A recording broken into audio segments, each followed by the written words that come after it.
All right, let's go back to where we left off here.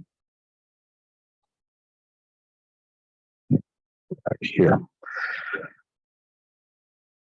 And there we go. Okay.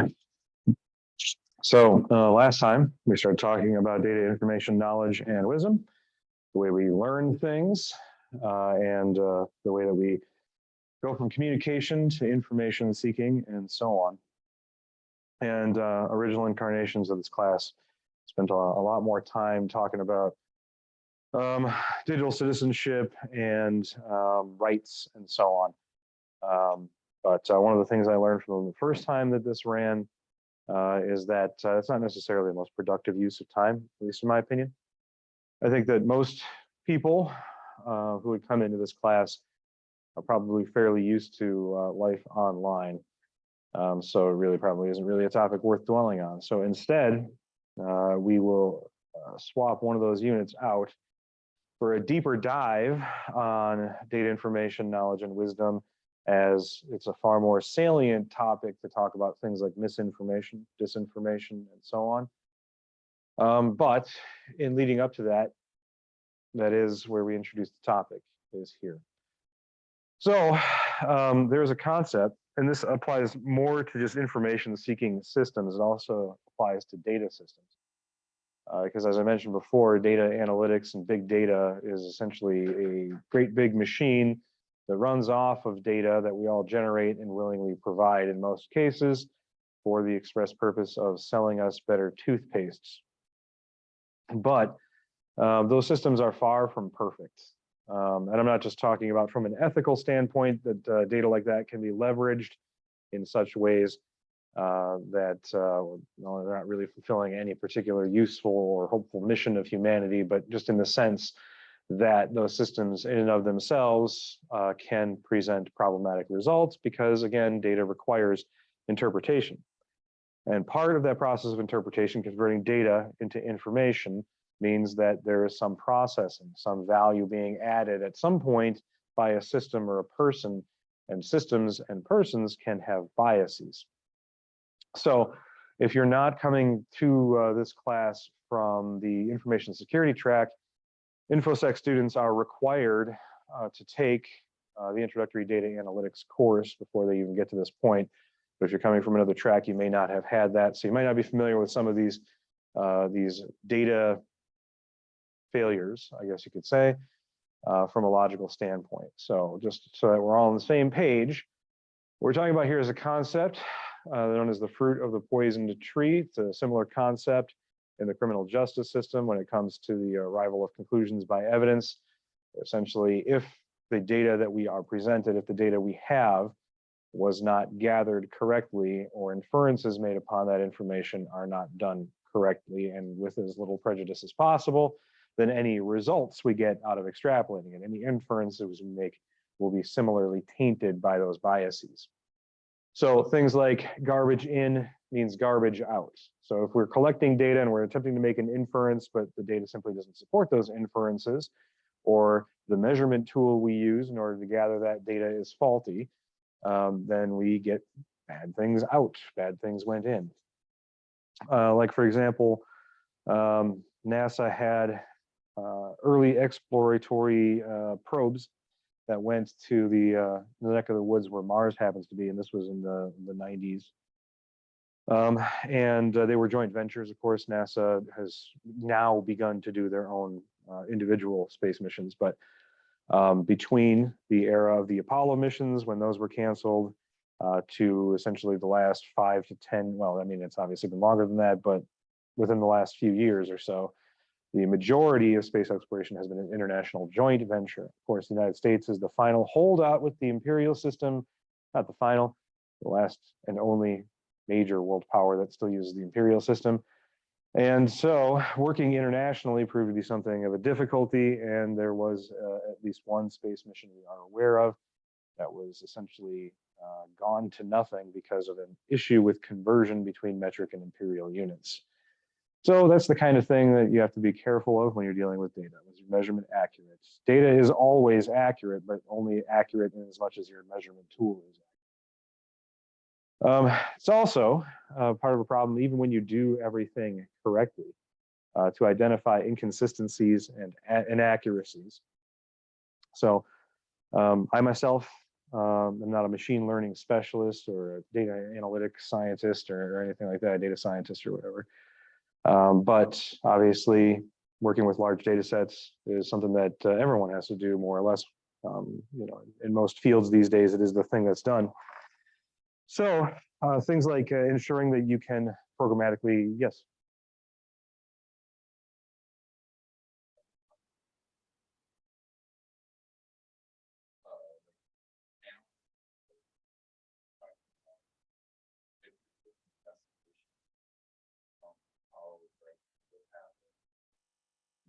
Mm-hmm. Yep, we're actually talking about both here. So we're talking about data sets that are generated, first of all. So essentially the seed of the tree is itself tainted because the data that we're gathering doesn't say what we think it does, or the way that we're gathering it is faulty, the measurement tool we're using is faulty. But then we're also talking about poisonous fruits that tree would then bear because we take that data and we make inferences, and either the data is already faulty or the inferences we make are faulty, biased, prejudiced, whatever. And so our results, our information that we generate from the data is also faulty. Yeah. So I guess like my question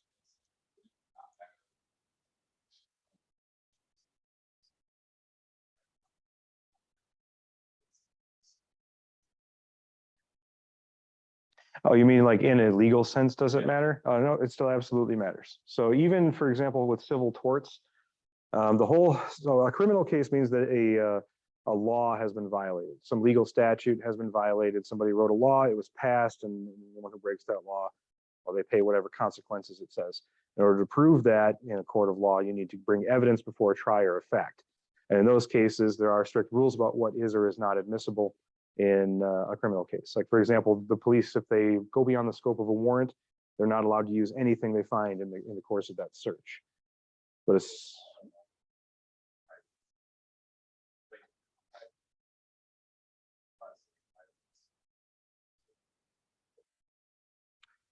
no, not always.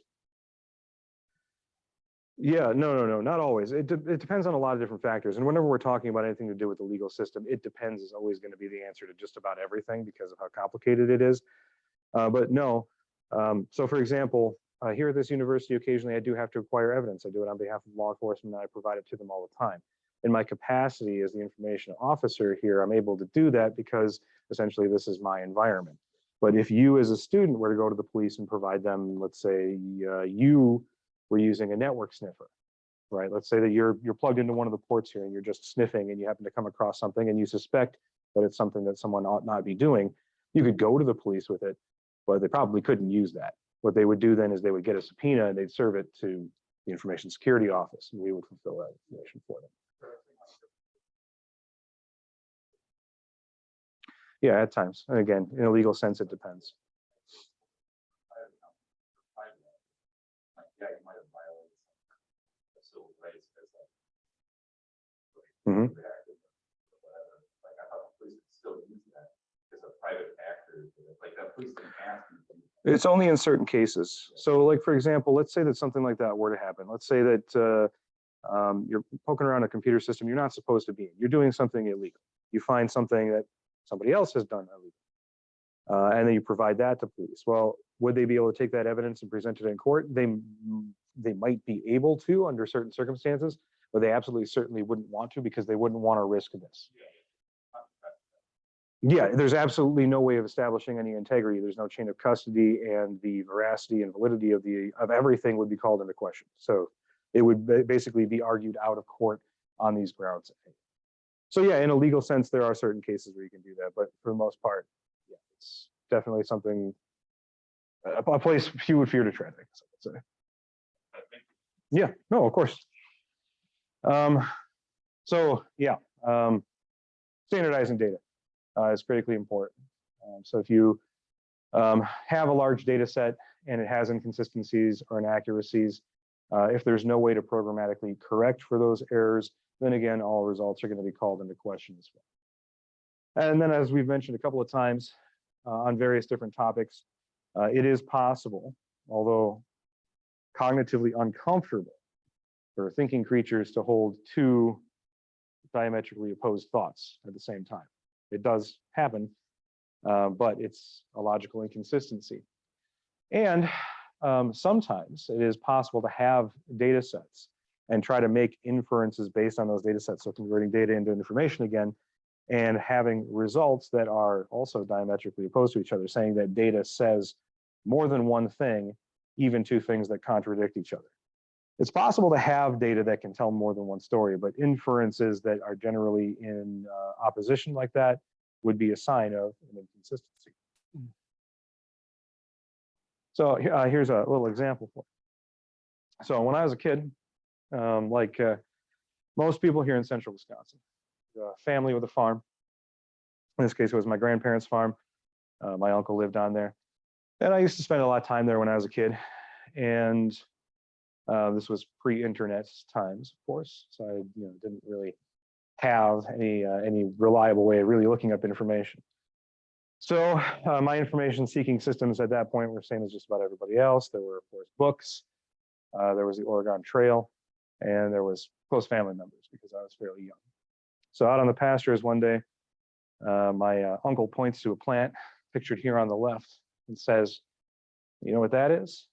Of course, I didn't. So I know, what is it? He says, "It's tobacco." And I believed that. I never bothered to look it up because why would I? I received information from a trusted source. By the way, that's tobacco on the right. On the left, we have the common mullein. It's the stalky plant with the fuzzy leaves you see growing out of absolutely everywhere. But I never bothered to check because I received the information from a trusted source. I had no reason to doubt it. And it wasn't until many, many years later when I saw one of them growing in my own yard. And I was all like, wait a second, my uncle full of shit. And then I looked it up and I've never forgiven him. Well, this is what happens sometimes with inaccuracies, right? We are taught things and we just hold on to them. We almost never really feel the need to challenge them. Just like that quote by Socrates, right? People who read that in a book in the 1970s believe that, never had any reason to challenge it, and so it's persistent even to today. So sometimes the information we get is inaccurate accidentally. I don't really believe that my uncle intended to deceive me. And yet, I was deceived. I'm not sure even where he learned it from. For all I know, maybe he made the assumption and just went with it. I'm not sure.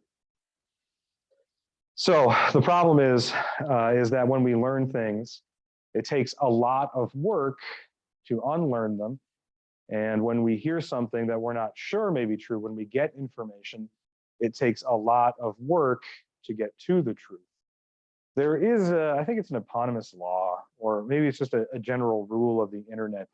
Somebody correct me if you know the actual quote, but it's something like you have to work 10 times harder to refute bullshit than it takes to spew it, or something along those lines. Reminds me also of the Mark Twain quotes: "You never argue with idiots, they'll drag you down to their level and beat you with experience." It just takes a lot of work to get to the truth. This infographic right here comes from the International Federation of Library Associations and Institutions. It's about as official a source as I can possibly think of when it comes to how to tell the truth, how to tell if something is true. And none of this is bad advice, but think about it for a second. Consider the source. Click away from the story to investigate the site, its mission, its contact info. Read beyond. So dig into the story, go beyond the headline, check the author. All right, you do a little background check. They probably got some other stuff published out there. Do they have any supporting sources? Investigate those.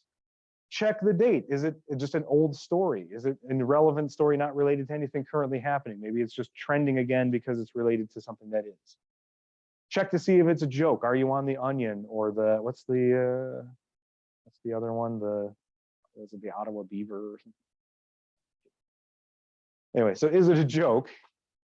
Check your own biases and then go and ask the experts. Go find yourself a librarian or go tap your professor on the shoulder and say, hey, is this actually true? My God, how much work do you reckon all that is?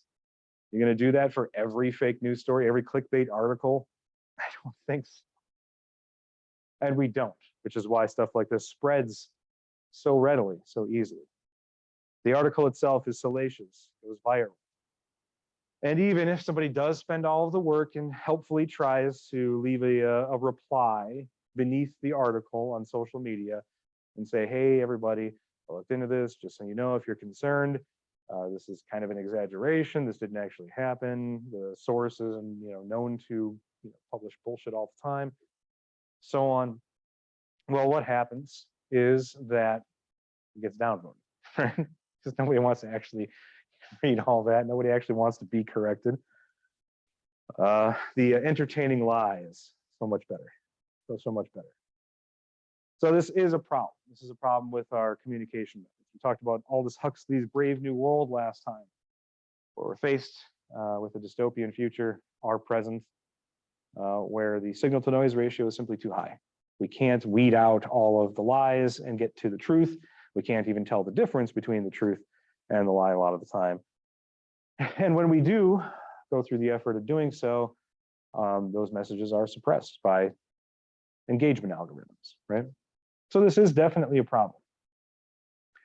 Also to consider, just like my uncle inadvertently, I hope, lied to me, is that we also have to think about how we know what we know, right? How do we learn what we know at all? I mean, certainly we get our current events from news, but we also get our news from advertisements. The news is a business. Advertising is a business. We are, those are current events. But we also learn from our peers, our parents, our family, and so on. And where did they learn that information? So it never reaches a point, like even when you're like certified in court as an expert on something. So I got a bunch of youngins at home, and just about all of them have reached the age where they're dreaded teenagers. I have been in cybersecurity 14 years. I hold professional certifications. I hold academic degrees. I've published original research, and they still argue with me on security topics. When they're like, hey, I need to punch a hole in the firewall so I can set up a game server with my friends so we can play online. And I say, no, I don't know them. I'm not letting them on my network. And they're like, no, it's fine. You don't know what you're talking about. I got a PhD, motherfucker. So some sources are more trusted than others. And being an expert doesn't necessarily carry much weight either, because it depends on what we consider to be a reputable source. Sometimes our peers are more important than our parents, right? And that changes as we get older too, because as I mentioned last time, when we're kids, our parents are the authority. They teach us everything about everything. All we know comes from them for many, many years. But as we get older, their influence fades, influence of peers becomes more important. Eventually you reach an age where you kind of just don't care what anybody thinks about you, hopefully, one day. But we also know what we know from other non-news sources as well. I'm a pretty strong autodidactical learner, which means I'm pretty good at teaching myself things. And even, I gotta say, good portion of the things that I know, I didn't necessarily learn from academic journal articles or even news articles or anything like that. Maybe I got an idea for something from, watching, I don't know, the new Jeffrey Dahmer episodes or something like that. I don't know, maybe I get an idea or something. Or maybe part of what I learn is from, watching YouTube videos or something like that. And part of what we know, of course, comes from our own personal experience. But the amount that we actually learn through experiential learning on our own, compared to what we learn or can learn from other people, it's not even close. It's not even close to the amount of information that we got. And part of that is because, as we mentioned before, is human beings are social creatures. They are actually hardwired to learn better from other people, from watching other people do things, from hearing them talk about it, and only partly through that kinetic experience of doing it ourselves. Your mileage may vary, but no matter how hardcore of a kinesthetic autodidact you are, you still learn best from other people. It's just the way our brains work. We have what are known as mirror neurons, right? So whenever we interact with another person, and some people have this more than other people. We talked about axis B personality disorders. Well, as it happens, people with who meet the diagnostic criteria for axis B personality disorders seem to have an issue with mirror neurons, but mirror neurons, it seems, according to current theory, and it is just a theory at this point, is that mirror neurons are part of what makes us social creatures and give us things like empathy and whatnot. So when we see somebody who's experiencing something or doing something, there's actually a part of our brain where even though we're just watching, we're actually getting the same experience vicariously. There's actually a really cool study being conducted right now regarding Let's Players on like streamers on Twitch and stuff that suggests that merely watching somebody enjoying a game activates our mirror neurons and we too vicariously experience that excitement. So it's kind of a cool study. Now, sometimes we have accurate information, but even then, it's not necessarily always applied correctly. So misapplication is just as big a problem as misinterpretation. As we were just talking about, social media algorithms are actually kind of a problem. Just like with the yellow journalism, fake news, clickbait, and scoops and whatnot, algorithms don't serve an information seeking or communication function. They serve an economic function. It's in the best economic interest of social media platforms as businesses to make their site the site for communication. Now, in the beginning days of, for example, YouTube, that was facilitated for them because it was the early days of online streaming services, and they simply had the most content. And they still do, number one with a bullet, as a matter of fact. I can't remember exactly what the last numbers I saw were, but I think YouTube every day gets something like 400. I'm actually going to look it up because they're really interesting numbers. I just can't remember exactly what they are.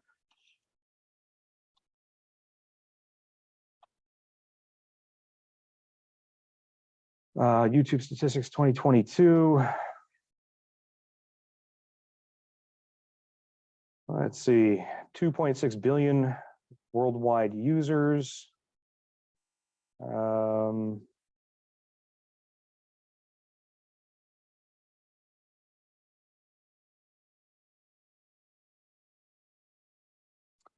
Responsible for 6% of Google's total ad revenue. Yeah, that's a big number.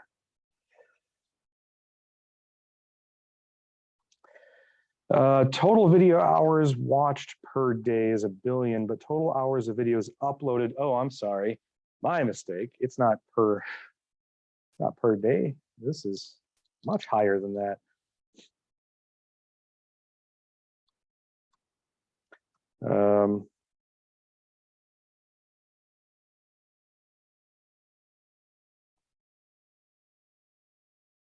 Hell, oh, numlock, fuck you.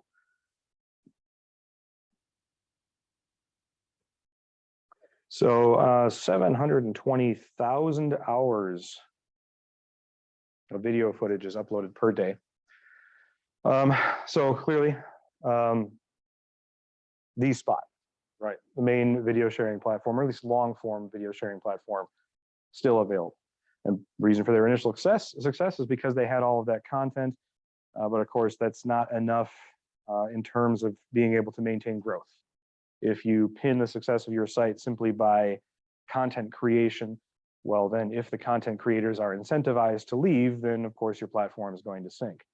So YouTube, before they were acquired by Google, were faced with an interesting question of not only how do they drive content creators, how do they incentivize content creators to remain on the platform, but how do they drive what's known as user engagement, a term I'm sure everybody here is familiar with. And so what they did is they came up with a rudimentary initial form of their proprietary algorithm. The idea was that it would incentivize content interaction. Now, this simple business decision, as much sense as it made at the time, messes with an ecosystem, and that ecosystem is no longer organic, because what the algorithm then does is it incentivizes content creators to essentially create content that users are most likely to engage with, which, yes, means again, the era of the feel-good story, the human interest stories. People are really interested in people that are, funny or cool or nice, but also the algorithm can't really distinguish intent. And so it also incentivizes content that people don't like, that enrages them, that inspires them to write comments and vote and so on. Now, it's not as simple as all of that. The rudimentary first form of the algorithm that YouTube first came out with prior to the initial apocalypse was pretty rudimentary. That's not too far off from how it worked. These days, it is so much more sophisticated. So much more sophisticated. I can't even begin to we could do a whole week on just that algorithm, but we won't because it will drive all of us insane. But suffice to say, that as sophisticated as the algorithm is, clearly it still presents something of a problem. Even though it's looking across an infinite number of data categories, all of these 5 billion videos, new videos being uploaded all the time. And part of the problem is that they're also a victim of their own success, because after a time you rely on those algorithms on any social media platform to help police the content, which is one of the biggest problems that content creators have these days on, well, any social media platform. It's not just YouTube. You go just about anywhere, YouTube, Twitter, any social media platform has these algorithms and has this problem currently, which are going to be things like there's so much content out there, they can't be policed individually. But it would be impossible. There's not enough people in the world to individually police social media platforms. So some places get around that by trying a 2-tier system where the algorithm will automatically flag content, and then if there's a dispute, then they'll get escalated maybe to an actual person. That cuts down on the number of service calls, taking advantage, of course, of the posse comitatus of the internet, the unpaid volunteer moderators, and so on. But at the end of the day, we are still talking about a misapplication of data, because that algorithm can also be manipulated. Because once you figure it out, all you have to do is push the right buttons and you can make it work for you, which is why so many thumbnails on YouTube are, heavily saturated with color. Contrast is whacked up like almost all the way. The video personality pulling some mad pogger's face and then weird text and stuff like that. Clickbait title, something like, "You'll never believe what Mr. Beast did this time," or whatever the fuck. It's just a way of manipulating that algorithm, of making sure that this is content that people like. And so without really any other influence, the algorithm itself will promote that content. Now, you also have problems with social media platforms like Reddit.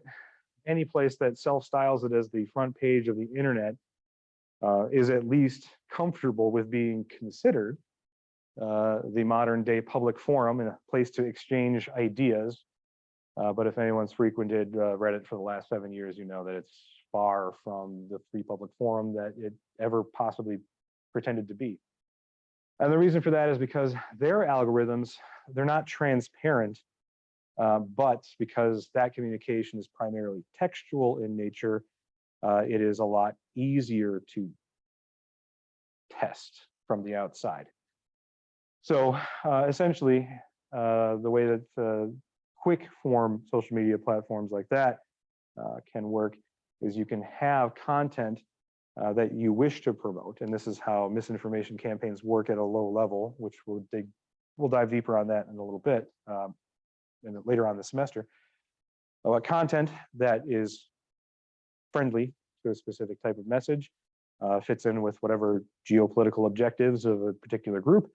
Well, that can get upvoted. The algorithm doesn't pick up on the text itself, it picks up on user interaction. So if it's upvoted, it will go to the top. And if it's downvoted, it will go to the bottom. You also see this on like image board sites. If anyone here has ever frequented 4chan, not asking you to out yourselves, but you'll know what it means when you hear the word sage, right? That's probably true. Anyway, that platform or those platforms tend to be one of their defining qualities is ephemerality in addition to pseudo-anonymity. And what ephemerality means is that when a message is no longer being promoted and not being interacted with, nobody is bumping it up to the top of the list, it eventually falls off the front page and then into obscurity. And Sage is just an expression that says, you know, let this shit die, basically. So yeah, easily manipulated, misapplication of this data. So whether if it's popular, it gets promoted. If it's got a high level of interaction, it gets promoted. It doesn't have to be positive interaction as long as people are doing something with it. And why would a site, any social media platform, want to have controversial topics on their site? And that's why. Because if people are interacting with it, they're interacting with it in their virtual space. They're still seeing the ads they're serving. They're still clicking on the links on their site. And I mean, shit, they say there's no such thing as bad press, but I mean, that's really kind of what part of what made Twitter so popular is the fact that you would go on any other social media platform, you'd see a link that would say something like such and such a celebrity said something stupid on Twitter, you'd go to Twitter to see it. And ostensibly, these algorithms do open up the possibility of auto moderation, as we said. But one of the things that I've been researching for the last couple of years is deepfakes, because like 2014 or something like that what was it? It was like oh yeah, the Family Matters show from the 90s. I saw a deepfake of that where somebody put Mike Tyson on everybody's face, and I saw it and I was immediately like, oh shit, this is going to be like a couple of years. This is going to be bad. And in my research typically is in multimedia evidence analysis anyway, so image forgery detection and stuff. I thought to myself, I got to get on this. I got to figure out how this works and see if we can do some kind of automated detection. This many years later, automated detection systems are technically out there, but they're still not very good, nowhere near outpacing or even keeping up with the level of verisimilitude that deepfakes can provide. But that doesn't stop people from still being afraid of them and banning them. So perfect example of this, Meta, not that long ago, about 2 months ago, 3 months ago or so, they came out and they made an administrative decision. And they said, we are not allowing deep fakes on our platform anymore. They just don't allow them at all. And so what that means is that now when you report a post on Meta, when you hit the drop down, you have the typical, this is obscene or indecent material. I'm in this picture and I don't like it, and so on. And at the bottom, there is one that says this is a deep fake, or this is, well, I can't remember exactly what it says, but something like that. The problem with that is it gives users another platform to interact with, which Meta wants people to interact with posts, but in this case, they're flagging it, which means that they get that user interaction, they get that outrage, but then they also get to generate additional stories, because what happens to the person who has their non-deepfake flagged as a deepfake? They make more meta posts. They make another post, except it's a meta hate post. This is absolute shit. The moderators got rid of my post. It's not a deepfake. I'm being targeted by the liberal media or whatever. And then what happens? So they don't have an automated detection system. And if they do, let's say they do, they kind of do, but it doesn't really work. But they kind of do. So let's say they run it through their automated system and it comes back as being a deep fake. Well, the person who posted it can challenge it. Well, automated system says one thing, the user who posted it says another. We're still back to an actual human looking at the post and analyzing it to see if it's actually what they say it is. So we have even more interaction off of that. News story might get posted elsewhere, shared around the internet, goes viral, all that good stuff. Oh yeah, and of course, we also can't forget that we have social media platforms have all of this data, tons of data, a tremendous amount of data on all of their users. We can't forget that despite all of that, at the end of the day, what gets promoted? Well, it's the stuff people pay to promote. Almost all social media platforms have either an official revenue stream for paid promotion, like YouTube. They have, Google has AdSense, and you can pay a couple $100 to run a couple thousand ads in front of your target demographic, and you get, at the time of this lecture, about 1,000 views per $100 or so. So if that's worth doing, I guess. But even platforms that don't have an official stream here for advertising content almost always have a black market for it as well.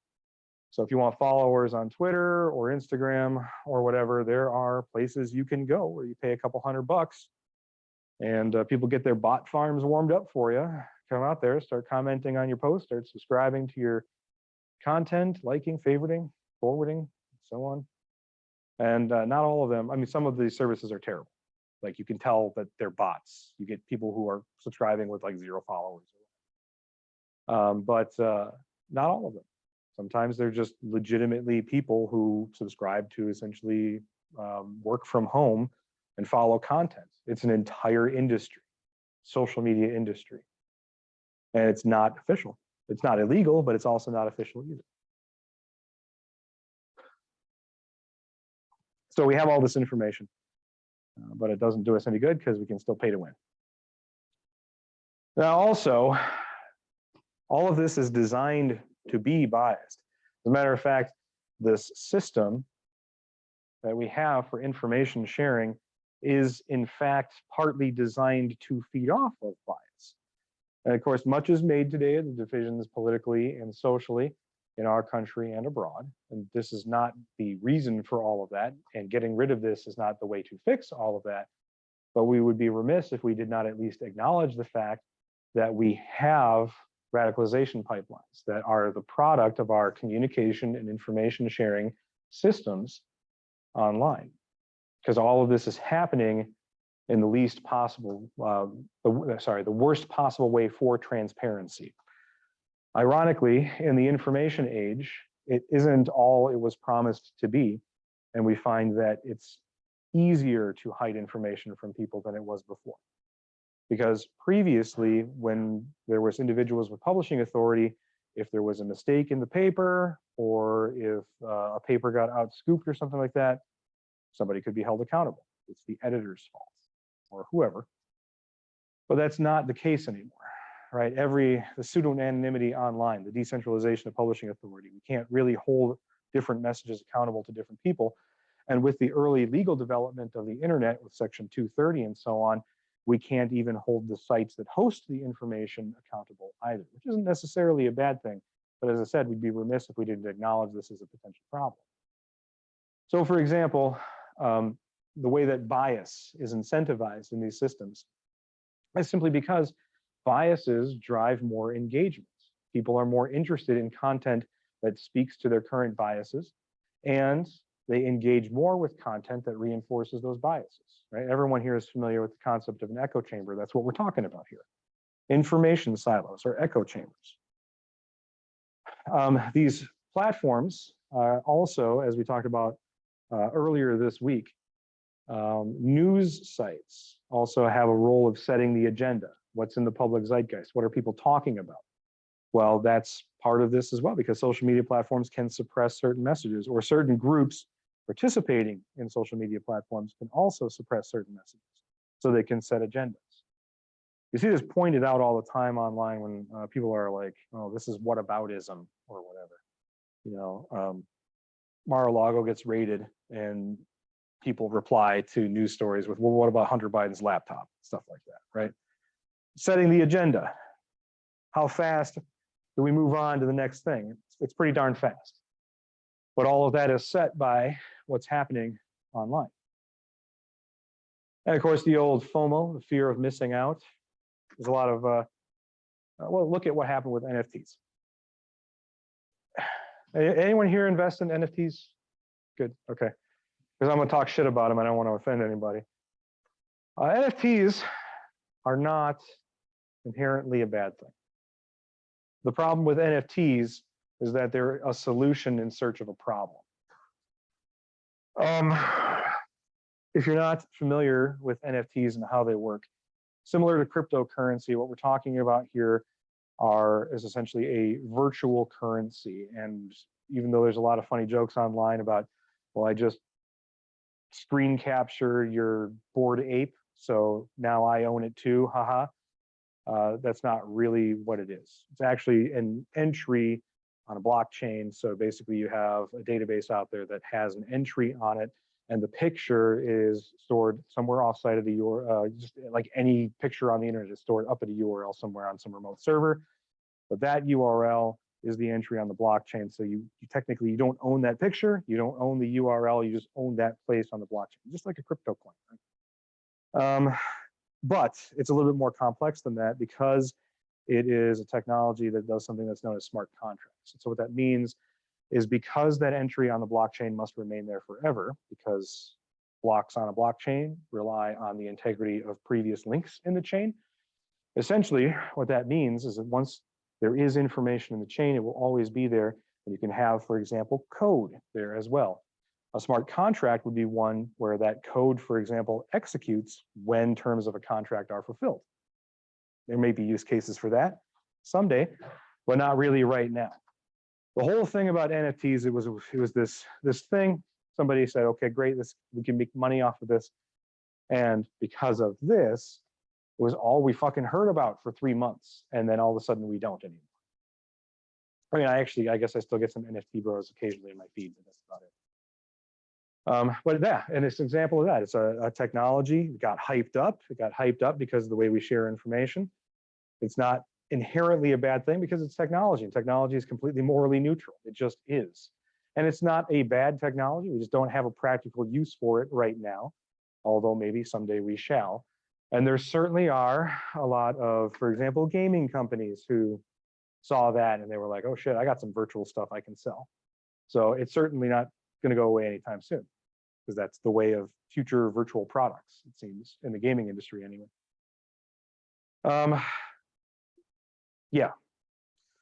Also amplifying our bias, or playing to our bias by amplifying popular or divisive content that drives user engagement. Anything that's controversial, of course, is going to attract a lot of attention. This is one of the problems we see with misinformation campaigns that might be called something like cancel culture or something like that, although the term itself, I am aware, has certain connotations. But to be clear, whatever connotations you may be familiar with, not my intention to play into those. But when we say cancel culture, what we'll talk about when we get to that unit is essentially using social media, weaponizing it, and turning public opinion against any individual for any particular reason. There are certainly some people who deserve it, but as I mentioned before, there are plenty of case studies out there of people who just kind of got caught in the crossfire, who didn't really deserve it, but because social media amplifies our biases, attention gets paid. We also tend to see a reinforcement of what are known as thought-terminating cliches, right? So it is, if anyone has had the misfortune of trying to engage in an actual conversation, you know how the story goes. Essentially, somebody makes a good point, and somebody is able to throw out an extremely quick and low effort, pure contrarian. They probably don't even actually believe the stuff that they're saying. They just want to fight and they want to win, kind of stuff like the whataboutism or the discounting. Right. The purpose, of course, I mean, there's a lot of reasons that people will do this. We'll talk about a few of them when we get to social engineering next week. But some people do this just because of the game. They just like to fight. They just want to win. They just want to come out on top. Some of them have an actual agenda. They're actually being paid maybe to post their opinion. Maybe they're not being paid to do it, but maybe they're being influenced by somebody else, so on. But those thought-terminating cliches, that's what they're meant to do. They're meant to shut down discourse and discussion, to stop, even if unintentionally, stop actually thinking about an issue or considering any solutions. And then, of course, the good old reinforcing thing. We talked about the dark tetrad traits before. Those would be narcissists on the dark tetrad. Social media is a real godsend to them. It's essentially an opportunity for unending attention from the entire world, if necessary. But reinforcing mechanisms, right? You'll notice that people tend to group up, to tribalize online because of this radicalization. So once an individual becomes radicalized enough, they develop naturally an us versus them attitude, where they are the ones who are who understand how things really work, and everyone else is just an idiot, or everyone else just is ignorant or doesn't understand, or willfully or evil even. Word gets thrown around a lot these days. So, you become part of the crowd, whether that's the woke crowd or the red pill crowd or the based crowd or what have you. And everyone outside of your in-group, they just don't get it. They're just not capable or don't have the capacity for your type of rational thought, so on and so forth. There's very few people who are wrong on the internet, oddly enough. So, for example, you know what? I just realized the slides are still out of order. I tried to fix them last time, but they're still out of order a little bit. All right, so here's another example here. We talked about Orwell's 1984 last time, where we are told that in a dystopian future, a pseudo-governmental organization tries to control all things that people know by controlling information sharing platforms. And this idiom here, a picture is worth 1,000 words, or seeing is believing, is probably one that you're familiar with. If you're not familiar with 1984, this here is a quote from that, where the party told you to reject the evidence of your eyes and ears. It was their final, most essential command. So forget what you have learned yourself, even if you've seen it with your own eyes, even if you've heard it with your own ears. It's not true unless our information sharing platforms vet it as being true. Now that middle quote there, a picture is worth 1,000 words. You've probably heard 1,000 times before. And if you go to try and find out where it came from, you're going to find it's attributed to Albert Einstein, or sometimes Napoleon, sometimes attributed here to a book called Printer's Ink in 1927. Well, all of those are wrong. But I'm going to guess that when you looked at these pictures, you probably saw this one and you were like, oh, that must be where it's from. Because I know Albert Einstein and I know Napoleon. Those don't sound like things that they would have said. Well, all of these are wrong. This one just looks more official because that's the way I presented it. Why does it look more official? Because I added details to give it some verisimilitude. I didn't just say who it was, but the fact that I picked a person who's not famous, yeah, that probably helps. And the fact that I put a book in there, that probably helps too. I love these motivational poster things. They always throw like the maddest quotes on like the most serene pictures, Look up some quotes from Apocalypse Now. Like, I love the smell of napalm in the morning, and it's just rolling hills, gentle streams. All right, so yeah, so what this is getting at here with the pictures of 1,000 words, I'm sorry they're out of order.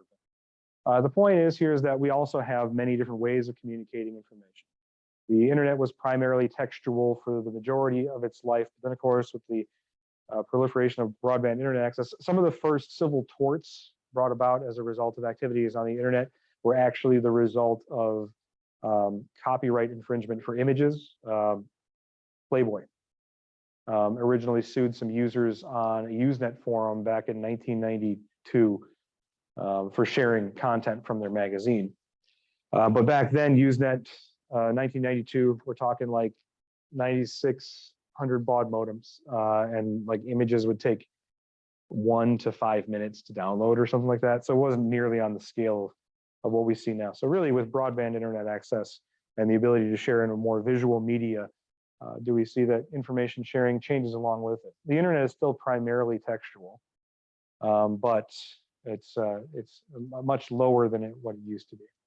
So text, still images, and then video would be third in terms of commonality online.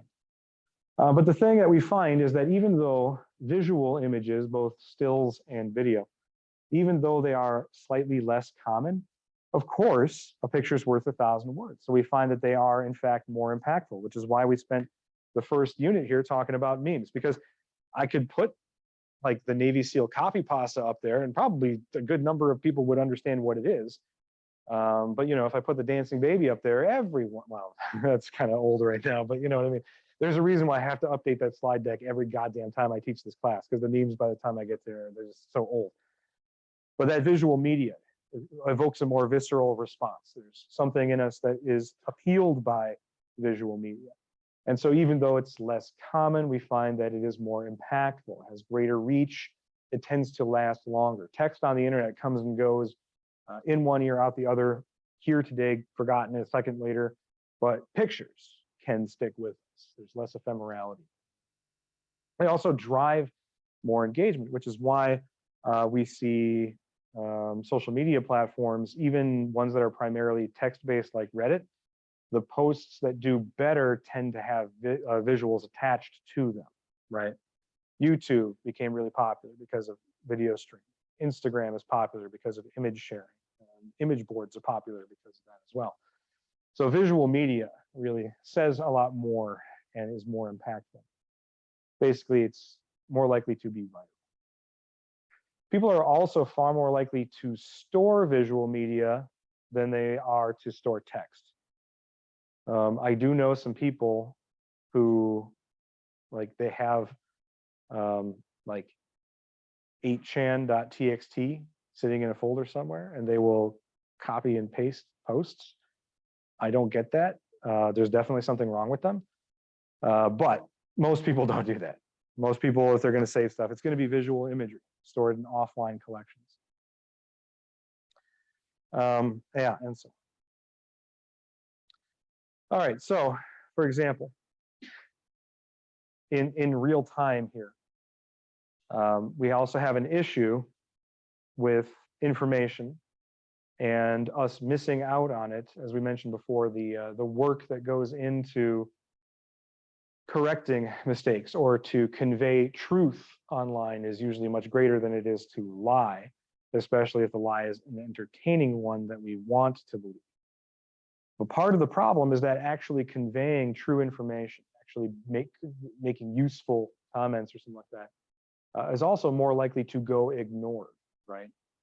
Like this right here is complete and concise. It is a suitable amount of information.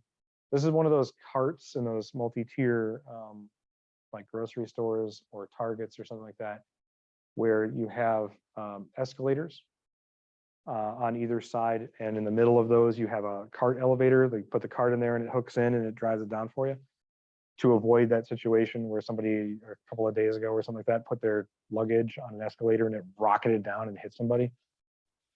So they want to convey to people that these carts should go on that elevator for carts not on the escalator. So that's exactly what the sign says. This cart will not go down the escalator. This cart will only go down the elevator. But this actually didn't have too much of an impact, because a short time later, we had a new sign. This cart will not go down the escalator. Use elevator. Trying to simplify this, trying to get people to pay attention to what is an otherwise simple sign. And then eventually just TLDR, elevator only. So it's an evolution in real time. You know, information is difficult to convey, and people usually don't necessarily find themselves in a position readily to accept it. And so tailoring a message in this way is also a part of how we absorb information and how we make it useful.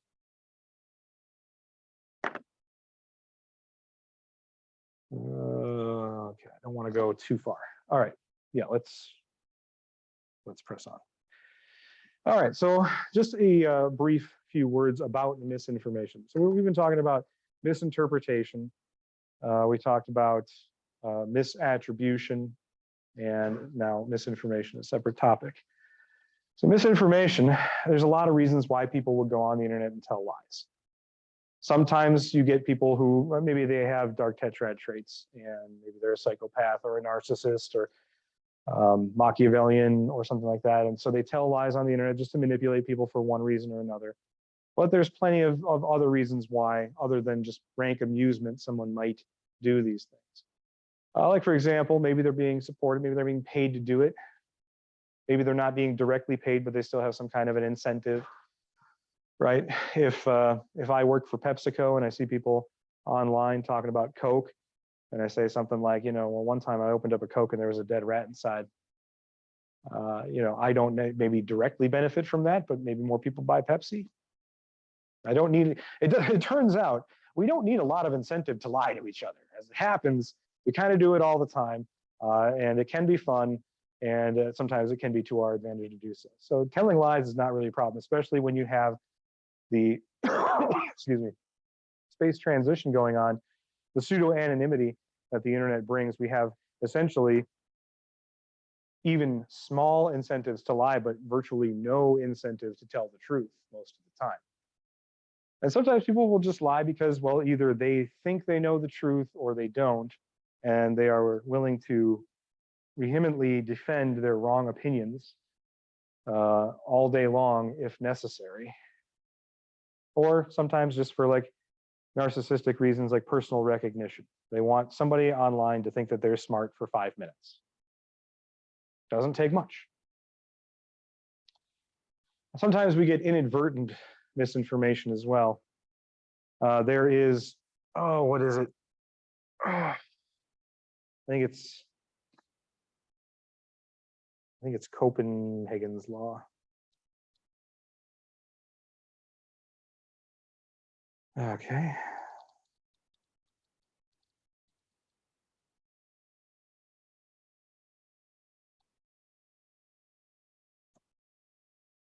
Sorry, Cunningham's law.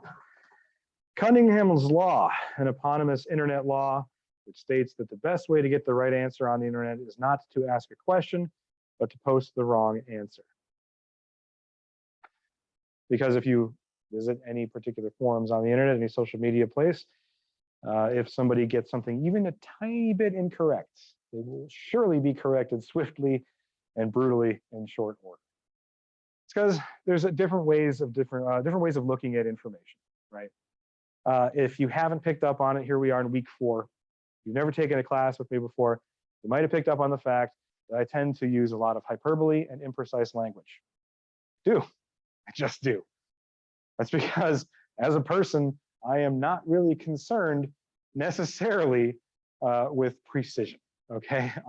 This is me down here, okay? But there are certain other people, of course, of different types. I like to call them pedantic, but they really care about precision.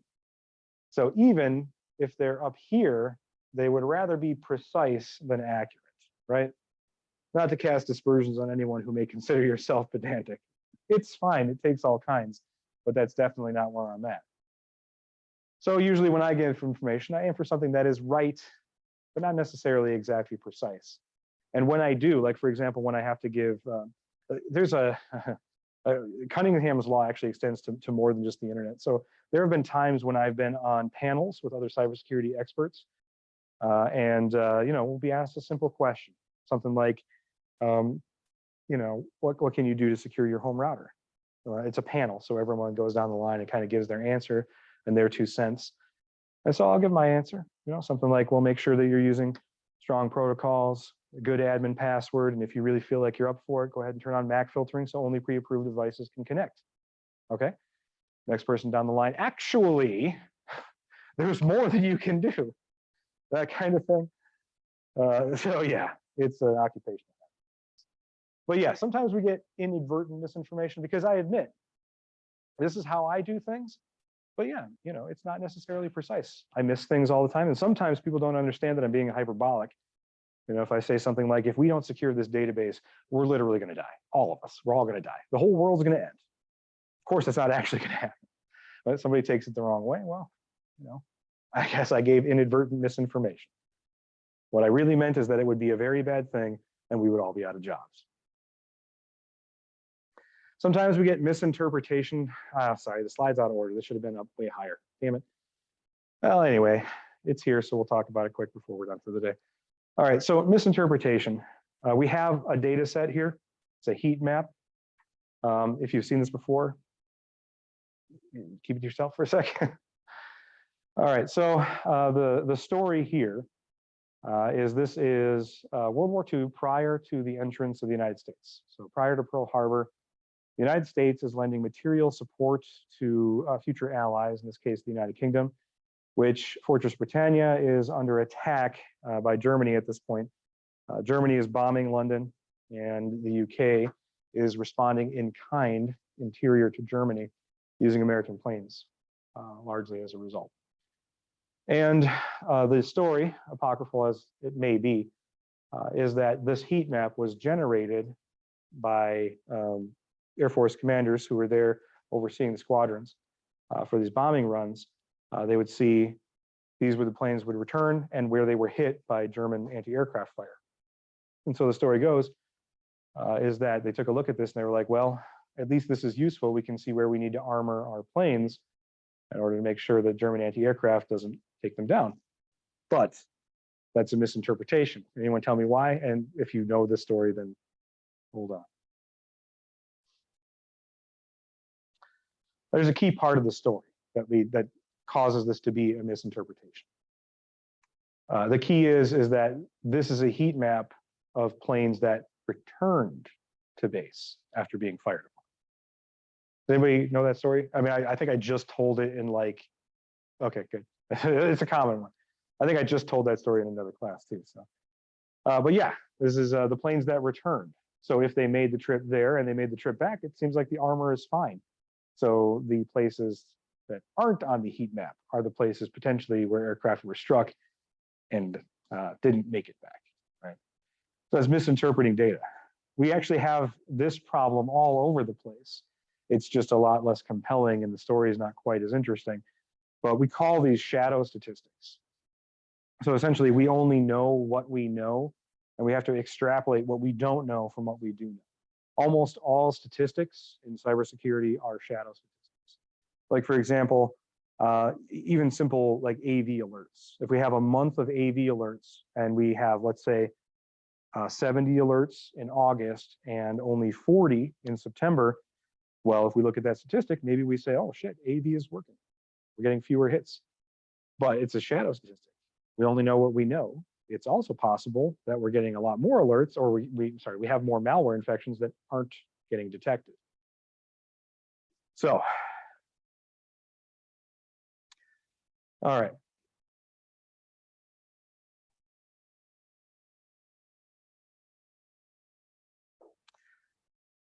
We will end on this note, I think. All right, so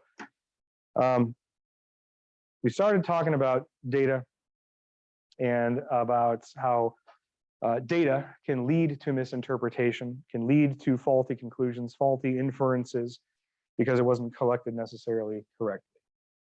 Well, in the terms of data and it just being held and being used in various different fashions, misinterpretation is only one of the concerns that we have with large data sets like this. Because data can be abused in a lot of different ways. Misinterpretation is simply one of them. So using data, either collecting it with faulty methodologies, making inferences with faulty methodologies, implementing it for faulty modalities, and so on. Essentially, not preserving the integrity of our data, not understanding really what we have on hands. But misinterpretation can lead to biases, prejudices, discrimination, not necessarily like ethnic discrimination or gender discrimination, although that's definitely a possibility with large data sets, depending on how they're being applied. It happens all the time in the criminal justice system, I can assure you. We have all this data on crimes, and it's real easy for certain people to make certain erroneous discriminatory inferences based on that data. But it is a problem, and that's a problem with the conversion of data into information. We also have other issues, right? We have to protect our data sets. We have to make sure that they're sanitized. We have to make sure that there's no PII, because data is also powerful. And we can indeed make some pretty strong inferences based on that. Cambridge Analytica, when they got in trouble, it was because they were able to take essentially Meta, at the time Facebook data. I hate that fucking name every time I say metadata. Facebook, Mark Zuckerberg's data. I bet he did. Actually, you know, that's kind of brilliant to be like in every government filing now, it says metadata. I mean, Alexis Nexus search for that would bury those results. So that actually might be it. Anyway, yeah. I'm gonna probably give them too much credit. Never mind. Anyway, so Cambridge Analytica was able to get that Facebook data, and they were able to extrapolate some scary, accurate, predictive results because we're just so good. We're not hardly perfect from working with data. I should say that we're getting pretty good at working with data, and we get to enjoy essentially carte blanche with data in this day and age because there's so few impositions to us actualizing it in any way that we deem fit. We don't have to worry so much about privacy. We don't have to worry so much about discrimination because there's no one over the shoulder checking on those things. So even data that's been sanitized is still a potential issue if that data were to fall into the wrong hands or to be used unscrupulously to expose people, causing them to lose their anonymity or even have their identities stolen.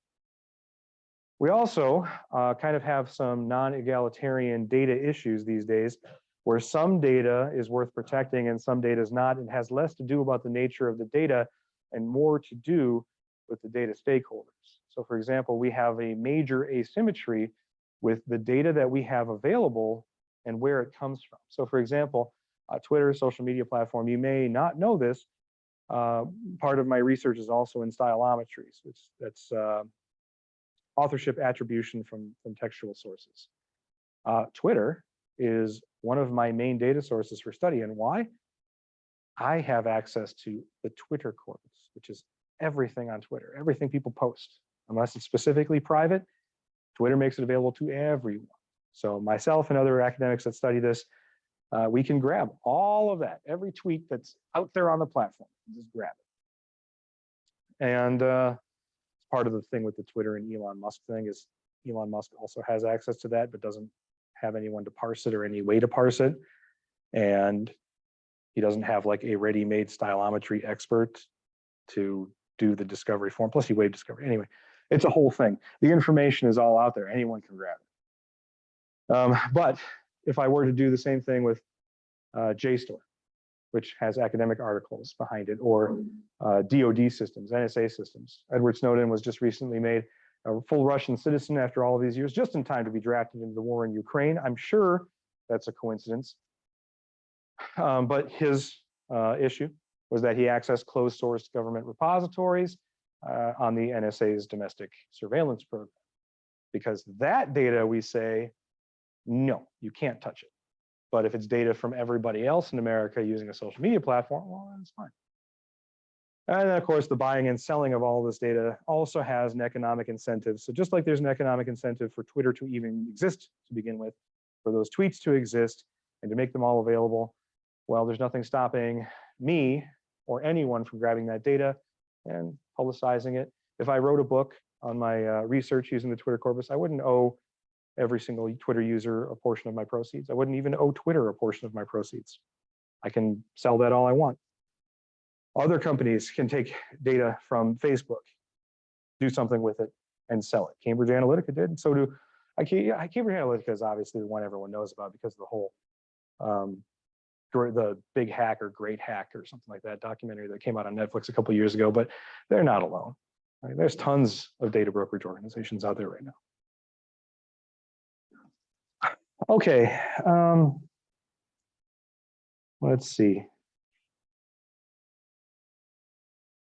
We got a couple minutes here. All right, sorry for bouncing around back and forth between topics, but you know, it's a work in progress. So anyway, misinformation also sometimes takes the form of these intentional false flag applications here, operations. This is supposed to be from a Democrat. I'm appealing to all of you stupid idiots to vote Democrat in 2020. That is, if you have the basic education to read a ballot anyway. I understand the majority of you racist rednecks can't even read this post and so on and so forth. Obviously a transparent false flag post here on Reddit. And also, again, sometimes people do misinformation campaigns just for fun. So here we got 4chan saying, hey, wouldn't it be hilarious if we started a rumor that Drake died in a car accident? Sure, why not? And then look, Q&A, did Drake really die? People talking about it in other places on social media. Did Drake really die? And you think, that's pretty stupid. It gets worse. Anyone remember the controversy with this hand gesture? Where do you think that started from? Legitimately, white supremacists are doing this now. It started as a 4chan joke, an 8chan joke as well. They said, I bet we can get people to think that this is a white supremacist gesture. And so they did, and now it is. But it gets worse than that. Pepe the Frog? Everyone know who Pepe the Frog is? You ought to. You'll certainly know when you see. Exactly. Pepe the Frog. This stupid thing is on a list of hate imagery along with the swastika and the Iron Cross and the black sun. This stupid thing. Now, this, you're right. This wasn't created by some white supremacist as a way of like dog whistling or backdooring abhorrent messages or anything. This was part of a really cute webcomic. He's just one of the characters. I bet we can find.